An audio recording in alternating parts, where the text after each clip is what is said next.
ইনশাআল্লাহ বিয়ের কন্ট্যাক্ট করার সময় 2.5 থেকে 3 লক্ষ টাকা যৌতুক কন্ট্যাক্ট করে নেওয়া, আর বরযাত্রী 500। এটা হলো সুন্নতি বিয়ে, ঠিক না? জুতোর বাড়ির অভাব হবে না। সুন্নতি বিয়ে, যৌতুক খাবো না, বরযাত্রী যাব না। কি বরযাত্রীও কি সুন্নতের খিলাফ নাকি? হ্যাঁ, বরযাত্রীও সুন্নতের খিলাফ। বিয়ে উপলক্ষে মেয়ের বাড়ি কোনো খানা হবে না, এটা হলো সুন্নাত। বিয়ে উপলক্ষে যত আনন্দ খাওয়া দাওয়া সব হবে হলো ছেলের বাড়ি, আর মেয়ের বাড়ি হবে শোক। ওই বাড়ির মেয়েটা এই বাড়ি চলে আসতেছে, মা বাপের কলিজা ছিঁড়ে, ছোট ছোট ভাই বোন গলা জড়াই ধরে কাঁদতেছে, আর বোনটাও কাঁদতেছে ভাইদের গলা জড়াই ধরে, একবার আব্বার গলা জড়াই ধরে, একবার মার গলা জড়াই। সে বাড়ি শোকের মাতাম পড়ে গেছে, তাকে বাড়ি এত আনন্দ আসে কোত্থেকে। আর এই বাড়িওয়ালারা নতুন একটা বউ পাচ্ছে, বিয়ে কন্যাওয়ালা বউ পাচ্ছে, তার একটা আনন্দ। শ্বশুর শাশুড়ি বেটার পর খেদমত নেবে, তাকে একটা আনন্দ। দেওয়ার নতুন ননদরা ভাবি দেখবে, তাকে একটা আনন্দ। কাজে আনন্দের খাওয়া হবে ছেলের বাড়ি, মায়ের বাড়ি খালি কান্নাকাটি হবে। তোমরা বিয়ে করতে যাওয়ার সময় 5 কেজি 10 কেজি খেজুর নিয়ে যাবা, মসজিদের মধ্যে দান বুননের মতো বুনই দিবা, সবাই কামলা কামলি রে খাবে, ফাঁকে তোমরা বউটা নিয়ে বাড়ি চলে আসবা। বাড়ি এনে গরু জবাই দিয়ে খাওয়াবা সবাই রে, তবে আলকাতা করতে পারবা না। বউ বাতা আলকাতা করে না, বসায় টেবিল দিয়ে বসায় দেয়, কালেকশন শুরু হয়ে গেছে। 3 টাকা খরচ করে 13 টাকা কামাই করে, এই টাকার মধ্যে বরকত নাই। অলিমা খাওয়াইয়া, বউবাতা খাওয়াইয়া এবং আকিকা খাওয়াইয়া টাকা কালেকশন করা, বউবাত খাওয়াইয়া আকিকা খাওয়াইয়া টাকা কালেকশন করা, যে টাকা, ওই টাকা শুয়োরের গোস্ত খাওয়ার চাইতে হারাম। ঐতিহ্যবাহী রাজাপুর মাদ্রাসা কর্তৃক আয়োজিত বাৎসরিক নুরানি কুরআনী মাহফিলের একেবারে সমাপনী অধিবেশনের শেষ মুহূর্তে আল্লাহ পাক রব্বুল আলামিন আমাদেরকে এতক্ষণ বসে থাকার তৌফিক দিয়েছেন, শুকর আদায় করি আলহামদুলিল্লাহ। আলহামদুলিল্লাহ। আপনাদের অসংখ্য ধন্যবাদ। মাঠটা ভরা ছিল, মাঠের পরিবেশ দেখে বোঝা যাচ্ছে। আর কারি সাইদুল ইসলাম আসাদ ভাই আন্তর্জাতিক খ্যাতিসম্পন্ন কারি, বাংলাদেশের একটা উজ্জ্বল নক্ষত্র, তার তিলাওয়াতে আমি বিশেষ করে পাগল। গত বছর আমার মাদ্রাসায় নিয়েছি, এবছরও আমার মাদ্রাসায় আগামী শুক্র শনি 2 দিন মাহফিলের, ভাই শনিবার থাকবেন। তার তিলাওয়াত যেমন মনোমুগ্ধকর, আল্লাহর কোরআন মনে হয় এভাবে তিলাওয়াত করার জন্যই নাজিল হয়েছে। তার তিলাওয়াত শুনে আমার কাছে এরকম মনে হয়। আবার আল্লাহ তাআলা তাকে সুললিত কণ্ঠের অধিকারী, বয়ানের জগতেও তৈরি করে দিয়েছেন। 2.25 ঘন্টা বয়ান করছেন। তার বয়ানের পরে আর মানুষের কোনো চাহিদা তৃপ্তি থাকতে পারে না। আর আমি তো আপনাদের বাড়ির মানুষের মতো প্রত্যেক বছর আসি। এখন এলাকার মানুষ আমারে দেখলে আর হুজুর কয় না, নাসির ভাই কয়। এই ভালোবাসা নিয়েই সাহস করে সমা চলে আসি, নইলে এত রাত্রে এই ভাঙ্গা মজলিসে অন্য কেউ আসলে সালতা নগর কান্দার মানুষ হেসাক ধরায় দাবার শুরু হতো। আপনারা ভালোবাসেন বিদায় বসছেন, আপনাদের আমি আন্তরিকভাবে দোয়া করি আল্লাহ শেষ ফিনিশিং যে কয়জন বসে আছে, এই সব কয়জনে মরার আগে একটাবার হজ করার তৌফিক দিও। আমিন। ভাই যে গজল গাইছে, মদিনায় যাওয়ার ডাক দেশে, এই কয়জন আমরা শুনছি মোহাব্বতের সাথে। আমি খাস দোয়া করি, এখন রাত 12টার বেশি বেজে যাবে, 12টা বেজে গেছে। আল্লাহ পাক রব্বুল আলামিন তার খাস রহমত আখেরি আসমানে পাঠিয়ে দিয়েছেন, দোয়া কবুল হবার একটা উপযুক্ত সময়। এই সময় আমি অন্তর খুলে দোয়া করলাম, আল্লাহ শেষে যারা আমার ভাই সাইদুল ইসলাম আসাদ সাহেবের মদিনার মোহাব্বতের গজল শুনছে, তাদেরকে একটা বার হলেও মদিনা যাওয়ার তৌফিক দান করো। জীবন ভরে কাবার ছবি আমরা ক্যালেন্ডারে দেখি, বিভিন্ন সময় মিডিয়ায় দেখি, টেলিভিশনে দেখি, কালো ঘরটা, এটা যা ছবি। বাস্তবে যদি কোনোদিন মক্কা কাবা ঘরকে দেখতে পারতেন, সেদিন বুঝতেন যে দুনিয়ার কোন ভালোবাসা কত বেশি। জাগার ভালোবাসা, জমির ভালোবাসা, পদের ভালোবাসা, টাকার ভালোবাসা, মেয়েদের ভালোবাসা, মেয়েরা পুরুষদের ভালোবাসা, যত প্রেম আর ভালোবাসা আছে ছেলে মেয়ে, সব কিছু তুচ্ছ হয়ে যায় ওই কালো ঘরটার ভালোবাসার সামনে। কন্যা সুবহানাল্লাহ। একটা বার চোখ দিয়ে দেখার শখ হয় ইনশাআল্লাহ, চোখ দিয়ে কাবা ঘরকে দেখার শখ হয়। 2019 সালে আমি আমার 2টা ছেলেকে নিয়ে গেছি, ছোট, ওরা হয়তো সাবালেগে পদার্পণ করতেছে এই বয়সে। তো প্রথম তো ওরা কখনো যায়নি, বিমানও এর আগে ওঠে নাই, নিয়ে গেছি। আল্লাহু আকবার। আমি ওদেরকে এহরাম পরাইয়া দুইজনকে দুই হাত ধরে নিছি। বাবে আব্দুল আজিজ দিয়ে যখন কাবা চোখের সামনে খোলা দেখা যাচ্ছে কাবাঘর, শত শত হাজার হাজার মানুষের মধ্য থেকে আমার বাচ্চা দুইটা আমার হাতের থেকে এমনভাবে ছুটে গেছে, পাখির মতো হাত থেকে ছুটে যাইয়া কাবার সাথে বুক লাগাই দিয়ে দাঁড়ায় রয়েছে। ছোট মানুষ, তাদের অন্তরে এত দরদার ভালোবাসা। আমার ছেলেরা হাফেজ, ওরা যাইয়া ওখানে যে কয়দিন ছিল মক্কা শরীফে হেরেম শরীফের মধ্যে দাঁড়ায় দাঁড়াইয়া কোরআন খতমের মাধ্যমে নফল নামাজ পড়েছে। এক খতম কোরআন শরীফ এক এক ভাই পড়ে আসছে। আমার দিলটা ঠান্ডা হয়ে গেছে। 1,00,000 খতমের নেকি এমনি পড়লে পায়, আর নামাজের মধ্যে ওরে আবার 100 দিয়ে গুণ দিলে 100 লক্ষ, অর্থাৎ 1 কোটি খতমের সব তারা ইনকাম করেছে। এর ভাগ তো আমিও পাইছি, আমি সাথে করে নিছি, টাকা নিয়ে গেছি। তো আল্লাহ পাক আমাদের সকলকে যাওয়ার তৌফিক দান করে। আবারও বলি আমিন। শেষে দোয়া হবে আল খাতেমা বিল খায়ের, যার শুরু ভালো তার শেষ ভালো, যার শেষ ভালো তার সব ভালো। আমাদের জীবনের শুরুটা যদি ভালো হয়ে থাকে তাহলে চলতি পথে মাঝে অনেক এলোমেলো কিছু হবে, অবশেষে তামান্না থাকবে, কামনা থাকবে। আল্লাহ আমাদের জীবনের শেষটা মরণের সময় যাবে না, কলেমা তো এবার জারি করে দিয়ে সবাই বলে আমিন। আল্লাহ নবী বলেন মানকানা আখিরু কালামিহি লা ইলাহা ইল্লাল্লাহ। একটু পড়ে ফেলি। হতে পারে এই লা ইলাহা ইল্লাল্লাহ পড়া শেষ হতে না হতেই আমার আপনার কেরনাকের মরণ হয়েও যেতে পারে, পারে কি না? বাংলাদেশের অন্যতম আলেম, বলকে সবচেয়ে বড় মুহাদ্দিস বললে চলবে, ফকি মুহাদ্দিস। একালো শুধু হাদিসের উপরে বিশেষজ্ঞ, তাদেরকেও মুহাদ্দিস বলে। আর একজন হলো হাদিস থেকে মাসালা বের করে গবেষণা করে নতুন নতুন মাসালা বের করতে পারে, এদেরকে ফকিহ বলে। তো গোটা বাংলাদেশের ভিতরে অন্যতম সর্বশ্রেষ্ঠ ফকিহ হলেন হজরত মৌলানা আব্দুল মালিক সাহেব দামাত বরকাতুল্লাহ আলিয়া। লোকটা 4.5 ফুটের চাইতে মনে হয় বেশি, 4.5 ফুট বা 4.25 ফুট লম্বা হবে, 5 ফুট পুরো হবে না। লোকটার শান ভান দেখলে আপনি আশ্চর্য হবেন। স্যান্ডেল পায়ে দেয়, ওনার পার মাপের স্যান্ডেল মনে হয় পোলা পানের পাও না, অত ছোট স্যান্ডেল। একজোড়া পায়ে দেয়, সামনে দিয়ে 2 ইঞ্চি বড়, পিছন দিয়ে 2 ইঞ্চি বড়, এইরকম একটা দাপড়া দাপড়া স্যান্ডেল পায়ে দেয়। লুঙ্গি একটা নর্মাল সাধারণ একটা জামা, অথচ যতটুক মানুষ তার সাথে এলেমে ভরা বেশি। আমাদের গোপালগঞ্জের ভবানীপুর মাদ্রাসা আসছেন গত বছর, 1000 খানিক মুহাদ্দিস ও শাইখুল হাদিস তার সামনে বসা, তার উস্তাদের উস্তাদ মুরব্বী সাইজের উস্তাদ আলেমও বসা। তাদের সামনে হাদিসের এমন ব্যাখ্যা দিলেন আব্দুল মালিক সাহেব, সমস্ত ওলামাই কিরাম জিম ধরে শুধু লিখছে আর গেলছে আর পড়ছে। আমি ওনার থেকে ওই দিন একটা সবক নিছি। হাদিস পড়াচ্ছে, তার ফাঁকে ফাঁকে কয় লা ইলাহা ইল্লাল্লাহ, লা ইলাহা ইল্লাল্লাহ, মাঝে মাঝে আস্তাগফিরুল্লাহ, লা ইলাহা ইল্লাল্লাহ। কারণ আমাকে জীবনের শেষ মুহূর্তে হইতে হবে 2টা জিনিস, একটা হলো তওবা আর একটা হলো লা ইলাহা ইল্লাল্লাহ। আল্লাহ নবী বলেন, আল্লাহ পাক নিজেই বলেন ইউদাআফ লাহুল আযাবু ইয়াউমাল কিয়ামাতি ওয়া ইয়াখলুদ ফীহি মুহানা ইল্লা মান তাবা, আমার দিক ইল্লা মান তাবা ওয়া আমানা ওয়া আমিলা আমালান সালিহা ফাউলাইকা ইউবাদদিলুল্লাহু সাইয়্যাতিহিম হাসানাত। মানব জীবনে গুনাহ হবেই হবে, এটা গুনার জগৎ। সিনেমা, বায়োস্কোপ, মোবাইল, চতুর্মুখী মিডিয়া আসছে গুনাহ, আর গুনার আসবাবগুলো খুব সস্তা হয়ে যাচ্ছে। অন্য সব কিছুর দাম বাড়ে, সিম কার্ডের দাম কমে, সব তার দাম বাড়ে, এমবির দাম কমে, খালি অফার আর অফার। কে একবার করতে পারো না যে তেলের দামে অফার আইছে 12 টাকা 10 টাকা লিটার তেল, এত কেউ কোনো সময় কয় না।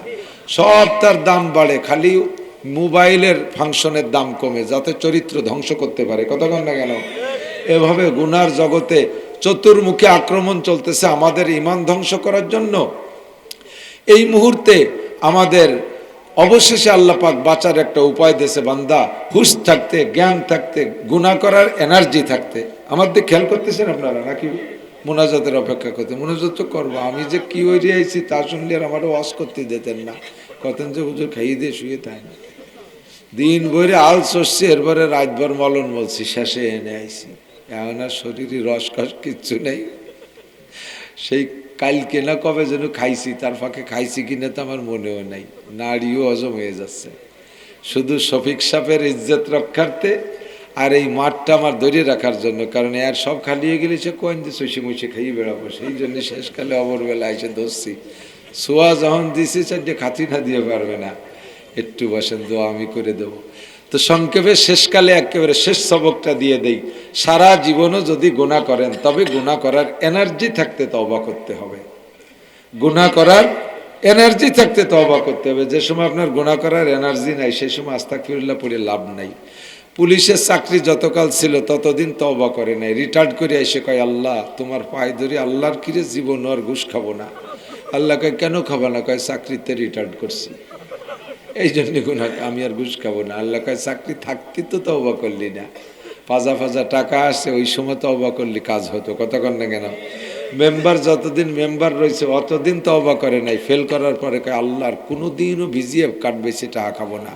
আল্লাহ কয় কেন খাবো না? কয় এবার ফেল করছে সেই জন্য খাবো না। তাহলে এই তওবার কোনো ভ্যালু আছে নাকি? কতক্ষণ 90 বছরে বুড়ো কয় আল্লাহ, আল্লাহর কিরে আল্লাহ কোনোদিন জিনা করবো না। কেন? কয় যে সব পার্সপাতি ঢিলে হয়ে গেছে সেই জন্য বাড়ি উঠি না। এই তওবার কি দাম আছে? তওবা করতে হবে সব কিছুর এনার্জি থাকতে। কতক্ষণ? মেম্বার একজন ফেল করবে, ভাবে টের পাই আগামীবার দাঁড়াবে না, তো মেম্বার থাকতে থাকতে শেষকালে তার বোন নামে একটা বিধবা ভাতা কাট করে দিয়ে গেছে। মেম্বার বাইসি আছে কিন্তু বোন নামে বিধবা ভাতা কাট। সামনে বার তো হতেই পারবো না, দুয়ে মুছে তো কিছু খাতে হবে, আমি তো শেষ। বোন নামে একটা কার্ড থাকলে পারে তাই দিয়ে কিছু করিয়ে খাতেই পারবো। তাহলে এর নাম তওবা না। তওবা হলো যুবক তুমি এখন তওবা করো, আমি আর নামাজ ছাড়বো না, আমি আর গুনাহ করব না, আমি আর গান শুনতে যাব না, আমি আর মিথ্যা কথা বলবো না, পরের মাথায় বাড়ি দেব না, পরের মেয়েকে নষ্ট করব না, চুরি ডাকাতি লুচ্চমি করব না, মদ গাঁজা খাবো না।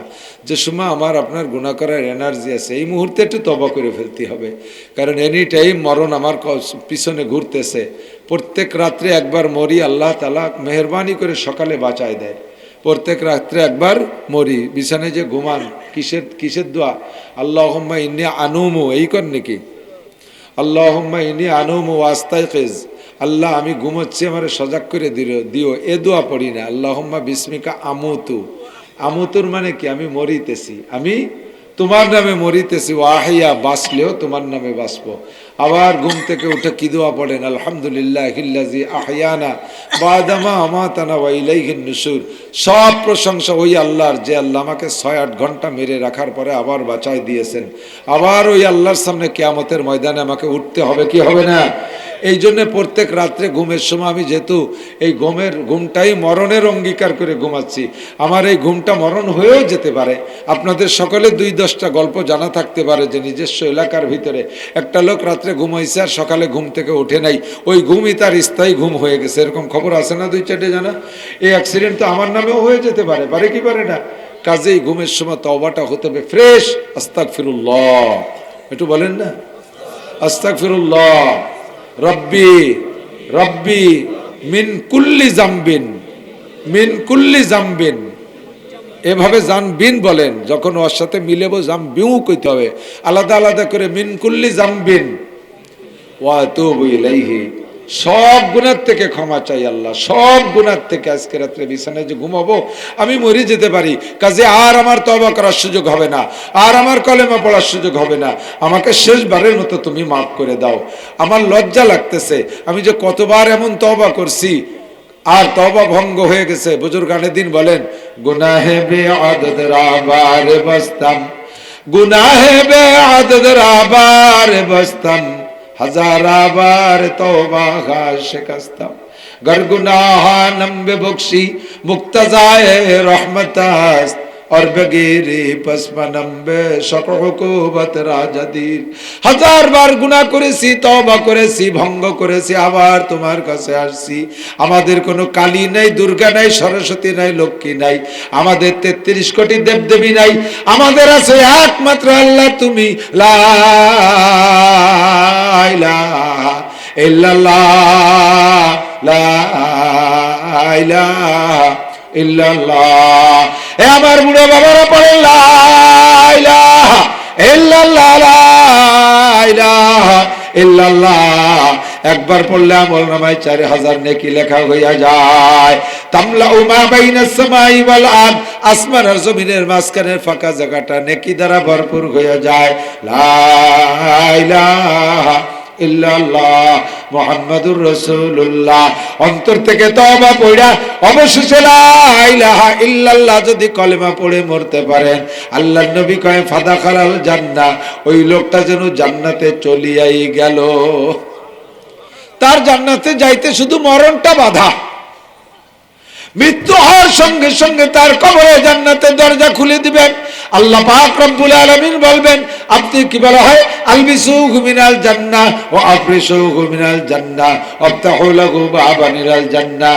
আমার বান্দা দুনিয়া থেকে জান্নাতের সার্টিফিকেট হাতে করে এসেছে, তাকে এখনই কবরে জান্নাতের পোশাক তার গায়ে পরাইয়া দাও, তার কবরে জান্নাতের বেড বিছানা বিছাইয়া দাও, তার কবরে জান্নাতুল ফেরদাউসের দরজা খুলে দাও।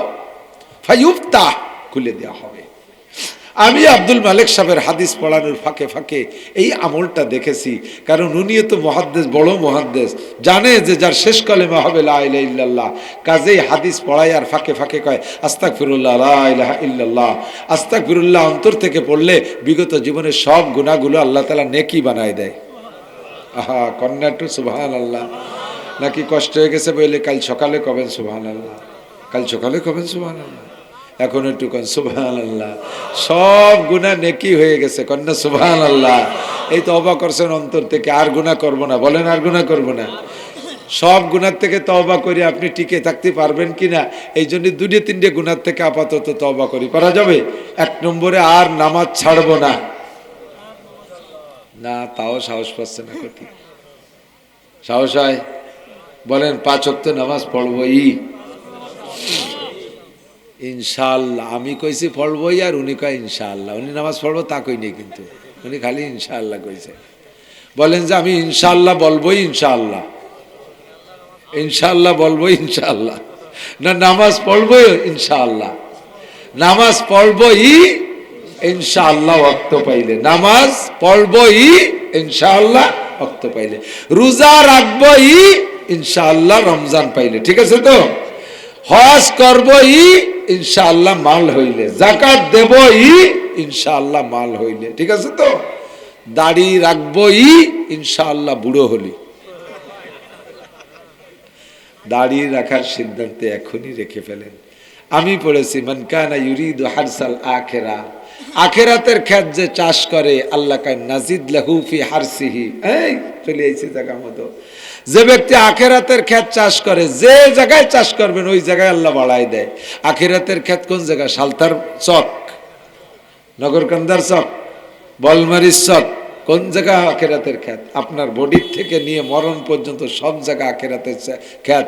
মাথার মধ্যে আখিরাতের ক্ষেত। চুল কয়টা সুন্নতি ভাবে রাখবেন, 100 শহীদের সওয়াব পাবেন। মোজ কয়টা সুন্নতি কায়দায় কাটবেন, 100 শহীদের সওয়াব পাবেন। দাড়ি কয়টা সুন্নতি কায়দায় রাখবেন, 100 শহীদের সওয়াব পাবেন। জামাটা সুন্নতি পরবেন, 100 শহীদের সওয়াব পাবেন। বিয়েটা সুন্নতি তরিকায় করবেন, 100 শহীদের সওয়াব পাবেন। পারবেন? জানবেন বিয়ের সুন্নতি? বিয়ে জানেন তো সবাই ইনশাআল্লাহ। বিয়ের কন্ট্যাক্ট করার সময় 2.5 থেকে 3 লক্ষ টাকা যৌতুক কন্ট্যাক্ট করে নেওয়া, আর বরযাত্রী 500। এটা হলো সুন্নতি বিয়ে, ঠিক না? জুতোর বাড়ির অভাব হবে না। সুন্নতি বিয়ে, যৌতুক খাবো না, বরযাত্রী যাব না। কি বরযাত্রীও কি সুন্নতের খিলাফ নাকি? হ্যাঁ, বরযাত্রীও সুন্নতের খিলাফ। বিয়ে উপলক্ষে মেয়ের বাড়ি কোনো খানা হবে না, এটা হলো সুন্নাত।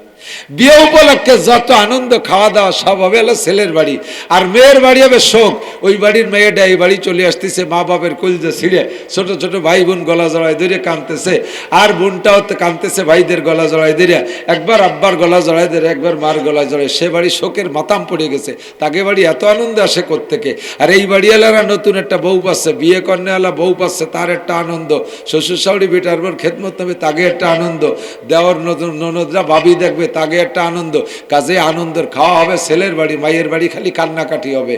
তোমরা বিয়ে করতে যাওয়ার সময় 5 কেজি 10 কেজি খেজুর নিয়ে যাবা, মসজিদের মধ্যে দান বুনের মতো বুনই দিবা, সবাই কামলা কামলি রে খাবে, ফাঁকে তোমরা বউটা নিয়ে বাড়ি চলে আসবা। বাড়ি এনে গরু জবাই দিয়ে খাওয়াবা সবাই রে, তবে আলকাতা করতে পারবা না। বউ বাতা আলকাতা করে না, বসায় টেবিল দিয়ে বসায় দেয়, কালেকশন শুরু হয়ে গেছে। 3 টাকা খরচ করে 13 টাকা কামাই করে, এই টাকার মধ্যে বরকত নাই। অলিমা খাওয়াইয়া, বউবাতা খাওয়াইয়া এবং আকিকা খাওয়াইয়া টাকা কালেকশন করা, বউবাত খাওয়াইয়া আকিকা খাওয়াইয়া টাকা কালেকশন করা যে টাকা, ওই টাকা শুয়োরের গোস্ত খাওয়ার চাইতে হারাম। অথচ এই দুটি এখন ব্যবসায় পরিণত হয়েছে, কথা কম না কেন? এই দুটির সাথে আর একটা হয়েছে মুসলমানি। মুসলমানি দিয়েও খাওয়ায়নি কে দেখায়? আল্লাহ 22 বছরে ষাঁড় পাড় দিয়ে 3 দিন মাইক বসাইয়া এবার চলছে খাওয়া দাওয়া। এক ছেলেরে মুসলমানিদের 1.5 লাখ টাকা লাভ হয়েছে, বাপ খুশিতে নাচতেছে, কি আমিও নবনি মুসলমানি, কিন্তু ভালোই ব্যবসা না, তুমিও বুড়ো কালে কাটো যাদুর বানো। আবালের গোষ্ঠী আবাল। মুসলমানি অনুষ্ঠানে খাওয়াইয়া টাকা কালেকশন করা হারাম, অলিমা অনুষ্ঠানে টাকা কালেকশন করা হারাম, এই এদিক টাকা আকিকা খাওয়াইয়া টাকা কালেকশন করা হারাম। ফি সাবিলিল্লাহ খাওয়াই দেবেন, আল্লাহর রাস্তায় খাওয়াই দেবেন। সুন্নতি এই অনুষ্ঠানগুলো করলে 100 করে শহীদের সওয়াব পাবেন। প্রত্যেক জায়গা আখিরাতের খ্যাত আছে। সহজ সরলে বলে দেই, 5 ওয়াক্ত নামাজ পড়লে আমি তো 5 ওয়াক্তের সওয়াব পাবো। আখিরাতে আমার 4টে পুরস্কার, কবর আযাব মাফ, ডাইন হাতে আমলনামা, বিনা হিসাব পুলসিরাত পার, বিদ্যুৎ গতিতে পুলসিরাত পার, বিনা হিসাবে জান্নাত। এই আশায় নামাজ পড়ি, আল্লাহ তাআলা কয় রুজির বরকত আমি বোনাস দিয়ে দেব। হজ করলে আখিরাতে জান্নাত পাবো, এই আশায় হজ করছি, কিন্তু আল্লাহ কয় হাজিদেরকে আমি মরণকাল পর্যন্ত অভাব দেব না। জাকাত দেই, আখিরাতে আল্লাহর কাছে নেকি পাবো, কিন্তু আল্লাহ কয় জাকাত দিলে মাল আমি দুনিয়াও বাড়াই দেব। রমজানের রোজা রাখছি, আখিরাতে আল্লাহর হাতের ইফতারি খাবো। আল্লাহ নবী বলেন ইউজাদু ফিহি রিজকুল মুমিন, রমজানের রোজা রাখলে মুমিনের রুজির বরকত আমি বাড়াই দেই, আল্লাহ পাক বাড়াইয়া দেয়। প্রত্যেকটা ইবাদতের ভিতরে আল্লাহ তাআলা দুনিয়া রেখেছেন। এজন্যই বলে মান কানা ইউরিদু হারসাল আখিরা, যে ব্যক্তি আখিরাতের ক্ষেত চাষ করে যতটুক করবে তার চাইতে বেশি দেব। একবার আলহামদুলিল্লাহ পড়লে 20 পারা কোরআন শরীফ পড়ার সওয়াব দেওয়া হয়, কন্যা সুবহানাল্লাহ। একবার কুল হুসুরা পড়েন, একবার একটু পড়িয়ে ফেলি 10 পারা নেকি নিয়ে যাই এই জায়গাতে। বিসমিল্লাহির রহমানির রহিম, কুল হুয়াল্লাহু আহাদ আল্লাহুস সামাদ লাম ইয়ালিদ ওয়া লাম ইউলাদ ওয়া লাম ইয়াকুল লাহু কুফুয়ান আহাদ। কুল হুয়াল্লাহু আহাদ আল্লাহুস সামাদ লাম ইয়ালিদ ওয়া লাম ইউলাদ ওয়া লাম ইয়াকুল লাহু কুফুয়ান আহাদ। কুল হুয়াল্লাহু আহাদ আল্লাহুস সামাদ লাম ইয়ালিদ ওয়া লাম ইউলাদ ওয়া লাম ইয়াকুল লাহু কুফুয়ান আহাদ। নবী যদি সত্য হয়, তার হাদিস সত্য, হাদিস যদি সত্য হয়, আমার ওয়াজও সত্য, আমার ওয়াজ যদি সত্য হয়, এক্ষুনি প্রত্যেকের আমল নামায় 30 পারা কোরআন শরীফ, 1 খতম কোরআন শরীফ পড়ার নেকি লেখা হয়ে গেছে। পড়ছি মাত্র 1 মিনিটও লাগে নাই 3 কুলহু পড়তে, কথা কন না কেন? 1 কুলহু 3 বার পড়তে 1 মিনিটও লাগে নাই, এর মধ্যে 1 খতম কোরআন শরীফ পড়ার সওয়াব পেয়ে গেছি। সূরা ফাতিহা একবার 20 পারা কোরআন শরীফ পড়ার সওয়াব, সূরা কাফিরুন একবার 15 পারা কোরআন শরীফ পড়ার সওয়াব, সূরা আল হাকুমুত তাকাসুর একবার 20 পারা কোরআন শরীফ পড়ার সওয়াব, সূরা ইয়াসিন একবার 10 খতম কোরআন শরীফ পড়ার সওয়াব পেয়ে যাবেন। ছোট্ট ছোট্ট আমলে আল্লাহ তাআলা বস্তা ভরে নেকি দেয়। তবে আপনি আবার ভয় পাবেন না যে সব নেকি দিয়ে আল্লাহ শেষ করে দিচ্ছে, দুনিয়া একেবারে না খায় মারবে। আল্লাহ কয় যে না, প্রত্যেকটা ইবাদতের বিনিময় দুনিয়াও আছে। আমি তো আগেই বলে ফেলাইছি, প্রত্যেকটা ইবাদতের প্রতিদান দুনিয়া আছে। এবার আল্লাহ বলেন ওমান কানা ইউরিদু হারসাদ দুনিয়া নুতিহি মিনহা ওয়া মা লাহু ফিল আখিরাতি মিন নাসিব। আর যারা শুধু দুনিয়া চায়, এদিক শুধু দুনিয়াই তাদের কামনা, আল্লাহ কয় দেই না তা না, যে দুনিয়া চায় তারে একটু দেই, তবে ওয়া লাহু ফিল আখিরাতি মিন নাসিব, আখিরাতে সে কিছুই পাবে না, আখিরাতে কিছুই পাবে না। আমরা আখিরাত চাবো, দুনিয়া পাবো বোনাস। দুনিয়া চাবেন, দুনিয়া পাবেন, আখিরাত পাবেন না মোটেই। আমরা আল্লাহ তাআলা আমাদের সকলকে আখিরাতের জন্য সব আমল করার তৌফিক দান করে। সবাই বলি আমিন। অন্তর থেকে একটু তওবা করে নিই, আস্তাগফিরুল্লাহ আস্তাগফিরুল্লাহ আস্তাগফিরুল্লাহ আল্লাযী লা ইলাহা ইল্লা হুয়াল হাইয়ুল কাইয়্যুম ওয়া আতুবু ইলাইহি লা হাওলা ওয়ালা কুওয়াতা ইল্লা বিল্লাহিল আলিয়্যিল আযীম। অবশেষে আপনাদের কাছে একটা ভিক্ষা চাচ্ছি, আমি আপনাদের কাছে আমি চাইতেছি, তবে এটা প্রত্যেকের নৈতিক দায়িত্ব। আল মুসকুল্লু মুসলিম ওয়াহিদিন, সারা দুনিয়ার মুসলমান মিলে একজন মানুষের মতো। কয়জন? ইনিস্তাকা রাসুহু ইস্তাকা কুল্লুহু, ইনিস্তাকা আইনুহু ইস্তাকা কুল্লুহু। একজন মানুষের বডির ভিতরে চোখে যদি একটু অশান্তি হয়, তাহলে কি তার শরীরের অন্য অঙ্গ প্রত্যঙ্গ শান্ত থাকতে পারে? সব অঙ্গের মধ্যে অশান্তি লাগে না? পায়ের ওই নখের মাথায় একটু ফোড়া উঠছে, ব্যথা, এখন রাতের বেলা ওই ব্যথার জ্বালায় সারা শরীর অস্থির, চোখের কি ঘুম আছে? এবার চোখে কি বলতে পারবে আঙ্গুল তোমার ব্যথা আছে, তুমি ব্যথায় বেড়াগে, আমি ঘুমাই? ঘুমাবে? চোখ ঘুমাবে? এই হাতে যদি, হাতের যতক্ষণ হুশ আছে অতক্ষণ পর্যন্ত হাতেও অস্থির থাকে। যদি কোনো অঙ্গ অসুস্থ হয় আর আরেকটা খেয়াল করতেছে না, কোন অঙ্গে অসুস্থ হয় আর আর আরেকটা অঙ্গ সেটা টের পায় না, বুঝবেন যে ওই অঙ্গটা প্যারালাইসিস হয়েছে। ঠিক কিনা? এই প্যারালাইসিস রোগী এরকম ঝুলি বেড়ায় না, ওর পায়ে ব্যথা হলে কিন্তু এই হাতে টের পায়, এই ঝুলা হাতে টের পায় না। ঠিক না? যদি কোনো অঙ্গ অসুস্থ হয় আর আরেকটা অঙ্গ টের পায় না, তাহলে ওই অঙ্গটার প্যারালাইসিস হয়েছে। সারা গা টের পাইতে হবে, তাহলে বুঝতে হবে হুশ আছে। সারা দুনিয়ার মুসলমান মিলে একজন মানুষ। যদি ফিলিস্তিনের মুসলমান মার খায়, তাহলে বাংলাদেশের মুসলমানের কাঁদতে হবে। যদি কোনো মুসলমান না কান্দে, বুঝবেন যে ওই মুসলমানটার প্যারালাইসিস হয়েছে। ওটা প্যারালাইসিস মুসলমান। ওটা কি মুসলমান? আহা, 7 দিন বিরতির পরে আবার শুক্রবারের মার শুরু করছে। এর ভিতরে 200-র উপরে মুসলমান মারিয়ে ফেলাইছে। ছোট ছোট বাচ্চাগুলো কি অপরাধ করছে, বোমা মারিয়ে এমন পোড়াইছে, পুঁটি মাছের তেলের মধ্যে ভাজলে যেমন দেখা যায় না, ওই রকম দেখা যাচ্ছে। মায়ের কোলের থেকে বাচ্চাটারে নিয়ে গুলি করে মারিয়ে দিয়েছে। মা কাঁদতেছে, বাচ্চারে দাঁড় করে রেখে মাকে ধর্ষণ করে তারপরে গুলি করতেছে। বলেন তো কেমন লাগে? স্বামীকে পিঠ মোড়াই দিয়ে বেঁধে রেখে স্ত্রীকে সামনে ধর্ষণ করতেছে, মাকে বাপকে বেঁধে রেখে মাকে ধর্ষণ করতেছে, এরপরে গুলি করে মারতেছে। ও মুসলমান, আমার বাংলাদেশের আহলে হাদিস ভাইরা সব ইসরায়েলের পক্ষ নেছে। ইসরায়েল ঠিক আছে, ফিলিস্তিন গাজার মুসলমানরা ভুলের উপরে আছে। আল্লাহু আকবার। চিন্তা করতে পারি, এরা আমাকে আহলে হাদিসের দাওয়াত দেয়, এরা আমাদের সহিহ হাদিসের দাওয়াত দেয়। আল্লাহু আকবার। এই মুহূর্তে আহলে হাদিস আর মাযহাবি মানার দেখার সময় নাই। এই সময় দাকি এতাতি আর ওয়াজাহাতি দেখার সময় নাই। এই সময় মাযহাবি গায়ের মাযহাবি দেখার সময় নাই। এই সময় আমাদের শিয়া সুন্নি দেখার সময় নাই। কার গলায় লা ইলাহা ইল্লাল্লাহর সাইনবোর্ড ঝুলানো আছে, সকলেই আমার ভাই। কথা বলেন ঠিক কি না? আমরা তাদের দরদি। প্রত্যেকে যখনই মোনাজাত করেন, এতদিন তো নিজেদের জন্য চাইছেন আল্লাহর কাছে, আল্লাহ দিক আর না দিক সে এই গেছেন। এখন থেকে মোনাজাত তুললে একটু দোয়া করবেন, আল্লাহ ফিলিস্তিন গাজার মুসলমানদেরকে বিজয়ী দান করো। কন্যা আমিন। আল্লাহ বাইতুল মুকাদ্দাসকে বিজয়ী করে দাও, বলেন আমিন। ইহুদ নাসারাকে ধ্বংস করে দাও, বলেন আমিন। اللهم صل على محمد وعلى آل سيدنا محمد وبارك وسلم. الحمد لله رب العالمين. ربنا ظلمنا أنفسنا وإن لم تغفر لنا وترحمنا لنكونن من الخاسرين. ربنا فاغفر لنا ذنوبنا وكفر عنا سيئاتنا وتوفنا مع الأبرار. আয় রব্বুল আলামিন, গভীর রাত্রে বসে আছি, নলার মধ্যে খড়ের মধ্যে যদিও বসে আছি, নিরাপদেই বসে আছি, আতঙ্ক নাই। আয় রব্বুল আলামিন, ফিলিস্তিন গাজার মুসলমানরা কচি কচি বাচ্চারা ঘুমাইতে পারতেছে না, মায়ের কোল থেকে বাচ্চাকে কেড়ে নিয়ে গুলি করে হত্যা করে দিচ্ছে জালেমরা। আয় আল্লাহ, বুকের মধ্যে আগুন জ্বলতেছে, কিছু করতে পারতেছি না রব্বুল আলামিন। তারপরও আমরা এই ময়দানে গভীর রাত পর্যন্ত বসে তোমার শাহী দরবারে ভিক্ষার দোকানে হাত তুলেছে। আমাদের জীবনের সমস্ত গুনাহ খাতা তুমি এক্ষুনি মাফ করে দাও।